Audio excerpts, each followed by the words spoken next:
ito na nga, yung pinromise ko sa inyo na meron po kaming museum katabi lang po ng Net25 studio namin ng kada umaga. Kaya ito na nga, nandito na po ako ngayon at itutour ko po kayo mga kada. Tara, let's go!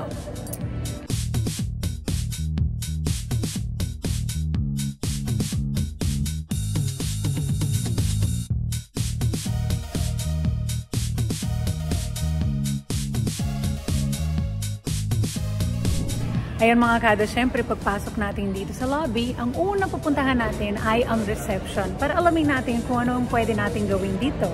Ito po ang aming reception sa museum at Ka-Alvin! Good morning and welcome po to Kada Umaga and thank you for letting us tour dito sa inyong museum. Sir Ka-Alvin, marami ba akong makikita dito? Ay, napakarami po. Napakarami. Marami po kayo matututunan dito po sa museum po ng Iglesia ni Cristo. Yes, ito na tayo. Dito na tayo sa INC Museum. Ito yung unang floor. Dito po sa Ka-Alvin, anong unang gagawin ng isang tao kapag gusto nila bumisita dito? Normally po, ang ginagawa po ng mga bisita na gaya po ninyo, dito po muna sa reception area. Itong reception area. Yes po, okay. Para makapagkuha po ng ticket po dito. Opo. Okay. Mga ilang minuto po ay darating na po ang ating magiging tour guide. Ikaw na po yun for today. Yes po. Kaya let's go. Tara na mga kada. Okay. So yung unang pupuntahan natin, dito po tayo.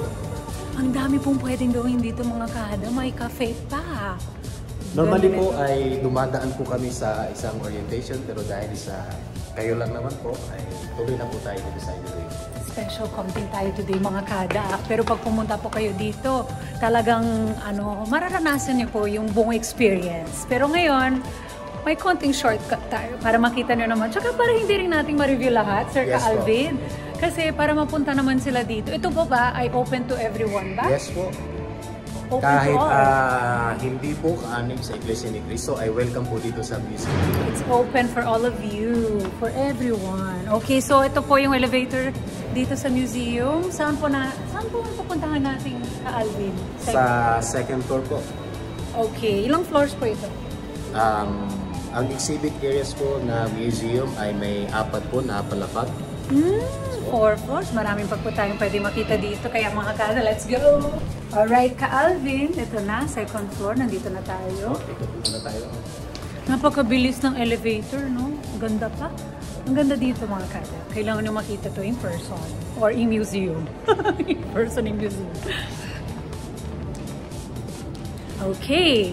So we're on the second floor. And makikita nyo po dito in person yung mga larawan na siyempre, dapat in person po kayo para makita nyo ito. Hindi namin muna ipakita yan sa video, no? Yes, Ka-Alvin, para mabiting ko naman kayo ng konti. Alright, where are we going now? Para magkaroon po ng excitement po, lahat po na nakakapanood dyan.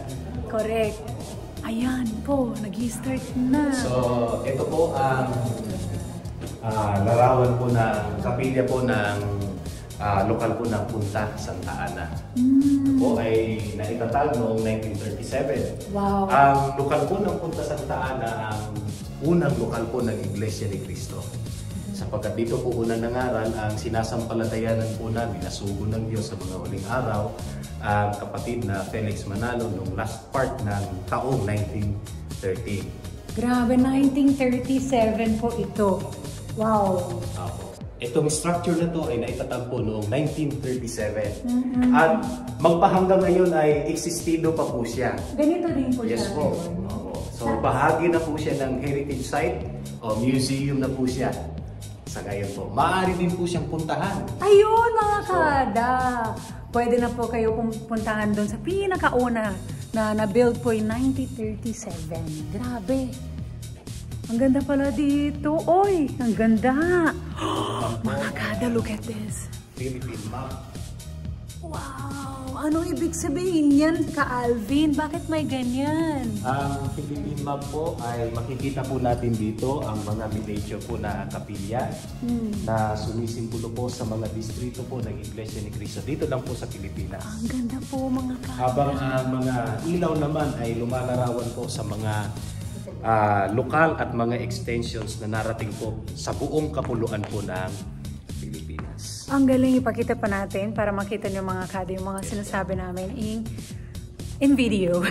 But kailangan talaga pumunta po kayo dito in person para makita nyo.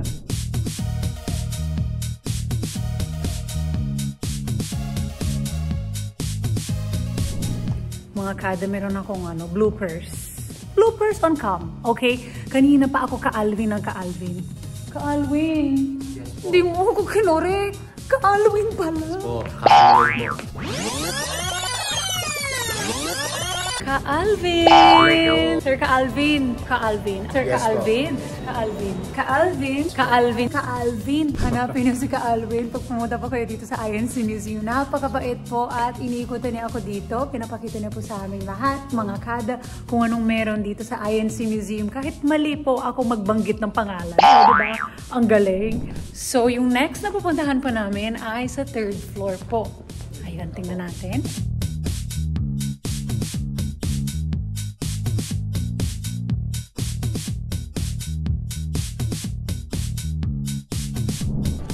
Ka-Alvin, nasa 3rd floor na po tayo ngayon. Yes po, 3rd floor na po tayo. May 4 po ito na floors. Pero, so naikutan na po natin. Siyempre yung 1st floor was the lobby, the reception. Meron din dyan area for kids. Kung yes may kasama may mga chikiting.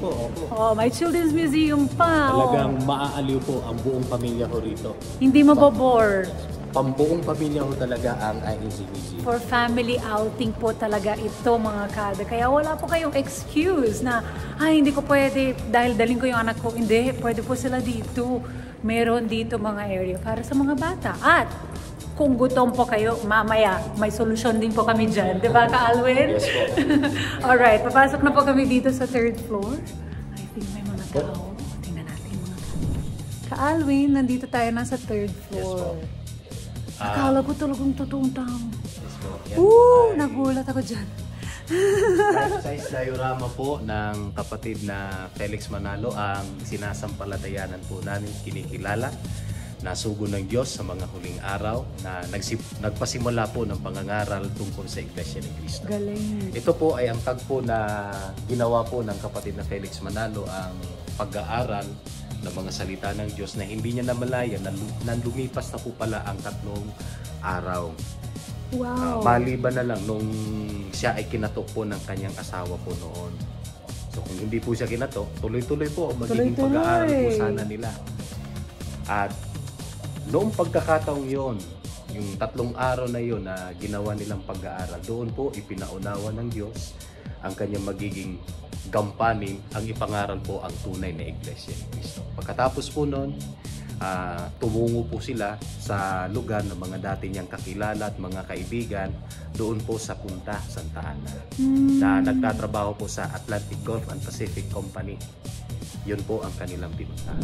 At para po makatawid sa Ilog Pasig ay sumakay po sila ng isang bangka po. Ito, with photos pa. Para makita niyo po talaga yung nangyari historically. At may mga nakita pa ako dito, Ka-Alvin. Uy, gusto ko. Pasukan natin lahat.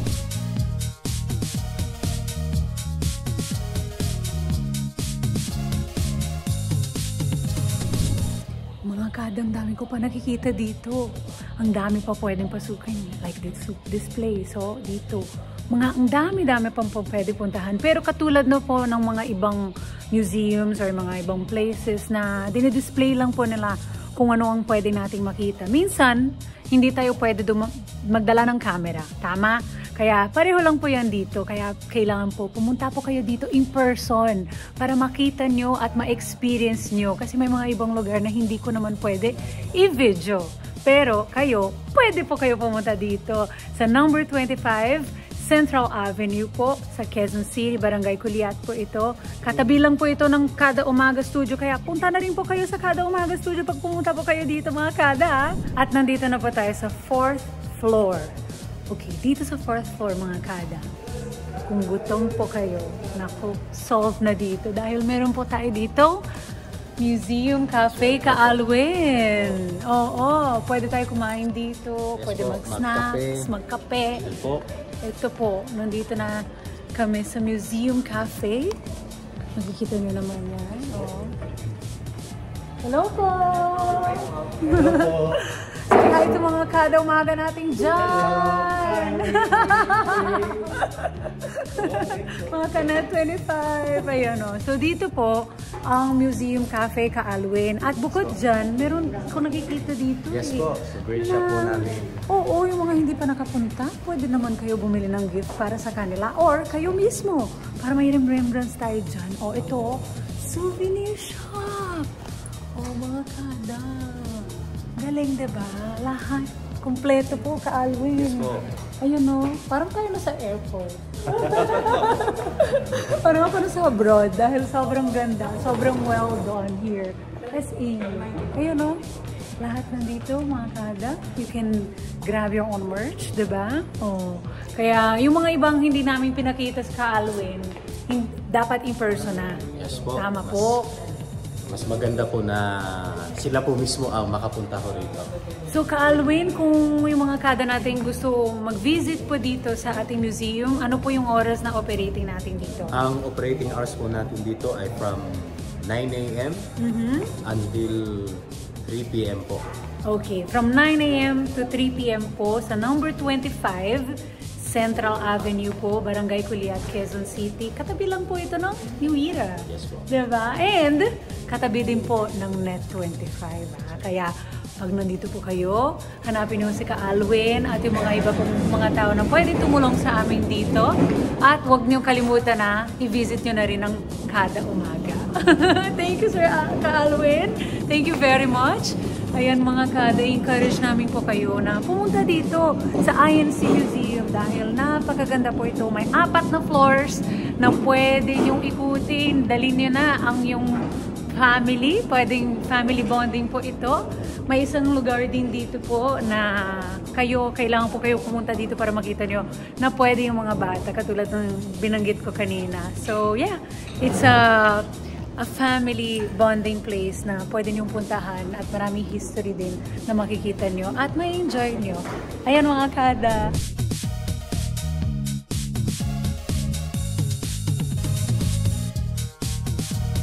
Hello mga Kanet 25! This is Diana Menezes and for more Kada Umaga updates, just click the subscribe button and follow us on Net25 social media pages at Net25 TV and at